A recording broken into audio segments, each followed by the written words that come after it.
Joining us today is Rick McPartland, and Rick comes to us from beautiful, sunny downtown, well, the north end, I guess, of Scottsdale. And it's summer for you guys already, and I'm glad that you could take some time to join us. But Rick, years ago, I guess you and I have been doing this for probably 15 years now. But you made a presentation to one of my tech groups some years ago, and there was an aspect to it that really resonated with me. Your expertise is in the area of revenue generation. You're the sales guy, and you help CEOs figure out how they have to play as the chief revenue officer for their organization. One of the things you talked about that really resonated with me was the process of sales, the cycle, and how where you are in the cycle really kind of depends on the sales approach you take. And the type of person who succeeds in one category may not be the one who succeeds at a different stage in the process. And I wanted to just revisit that, if you would. So maybe just talk to me a little bit about how do you see that evolution occurring, and where you got that thought process from? Well, great question. And I appreciate the opportunity, because I always love coming up to your groups and had some wonderful experiences. And for 10 years, half our business or more was in Canada. So really appreciate it. We're talking about if people are marketing gurus, they think of a thing called diffusion of innovation curve. And it's just really a simple bell curve. And what it really does is it recognizes that in every product, every service, every industry, there are people on the left side of the curve that we think of as innovators and early adopters, and there's people on the right side of the curve that we think of as laggards. They're just not in a hurry to do something new.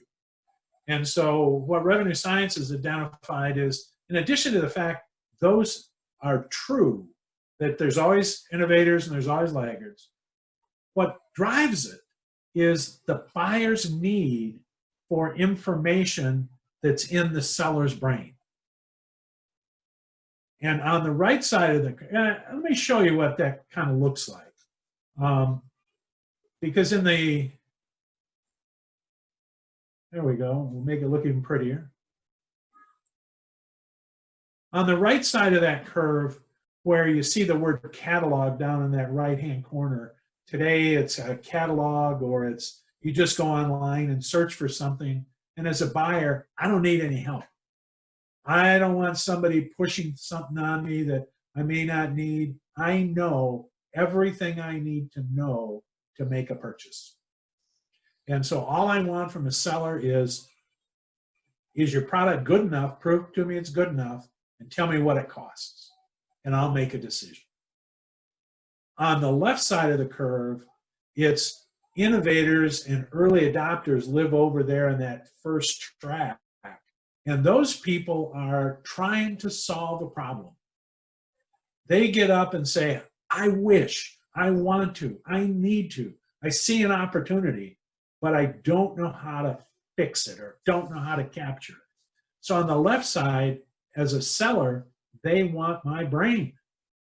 They want me to come in and help them do something that together we can do that they can't do without me. So the whole curve is about buyers recognizing how much brain they're willing to pay for. And it also changes what buyers are willing to pay. On the right-hand side, if I don't need any brain, I'm just going to pay for your stuff. And I'm going to get it as cheap as I can get it. On the left-hand side of the curve, I have to educate, and I have to train, and I have to tell stories to buyers so they see there's a world beyond what they know how to do without me. And they will pay me. They expect to pay me. Neuroscience says they demand to pay me based on the size of the problem I help them solve. And on the far left-hand side, it's actually a mathematical relationship of 10 to 1. If I help somebody solve a $5 million problem, they expect to pay me 10% of that, or $500,000. Even if it only costs me about 50 grand to fix it for them, if I don't charge them 500,000, they'll be sure I don't understand the problem. Because if I understood the problem, I wouldn't only charge 50,000. I'd be trying to charge them $1 million maybe. So the curve is really about recognizing, and tech companies are very much on the left-hand side of the curve. They almost always are people who bring value, have intellectual property, creative process, best practice. You know, they're experts in a space. And so they need to both teach the buyer what it's about, but that extends to, and this is, Paul, a piece that most people miss, is I not only have to talk to you about the problem I help you solve, but since you've never been able to solve it, you don't know how to monetize solving it. So part of my job is to help you understand, preview what your world will look like after you solve the problem. And a simple way to kind of flush this out, because we don't want to spend all day talking about this, is, but on the right side of the curve, the buyer focuses on stuff, operations, and what. On the left side, they focus on brain, vision, and why. And in the middle, it's about specifications and deployment and how. You'll notice, if you're familiar with the Simon Sinek why, how, what, yes, you see that go across the curve. So the right side, if you're in a business that lives on the right side, you're managing transactions, price, and availability. If you're in a business that's on the left-hand side, you're in the thought leadership. Your world is about delivering monetizable value to the buyer that monetizes cash, or could monetize safety. In this environment we're in right now, safety and risk reduction are big, but the other one that's big right now, you and I were talking about before we went on camera, is speed. If I've got something that will help you come out of this virus economy fast and powerful, that's important, and people are willing to pay for that. That's a quick overview. Well, Rick, it's very, very insightful, and intriguing how you connected it to Simon Sinek's Golden Circle, and the focus on why, and really you can make a living on the what side of the equation. You just got to understand what it is that's driving it, and on that far right side, it's all about price and logistics, nothing more than that. That's the only thing that differentiates you. So don't put a really super salesman on that thing, because it doesn't make any difference. But on the left-hand side, don't put a commodities guy over there, or you'll never make a transaction. Absolutely. And the left-hand side is salespeople are much more listeners, teachers, and consultative. And on the right-hand side, they're just a replacement for video. And, so today, the integration of digital to help teach, train, and on the right-hand side, literally sell.